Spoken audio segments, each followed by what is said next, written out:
ny olona hono rehefa sola dia matetika izy ambenimbola fa ny tena tsy matiky lolo dia izy no tsongon'olombola. Raha izy ny sola eo aloha tena olona mahafatapo, raha izy ny sola ao aoriana rearea ny fianakaviana. Raha izy ny sola ao an-tampony azo antsona raha misy antony, raha izy ny sola ao an-katoko iny izy ny tena azo antoka. Ny olona sola matetika rehefa miasa tsara fitetika tsy azo sotoina amin'ny sanga fa kilasina olona manga.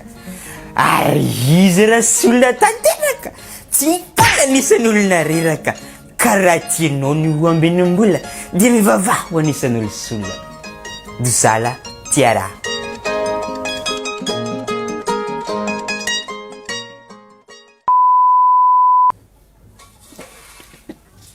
Mapumesa malan.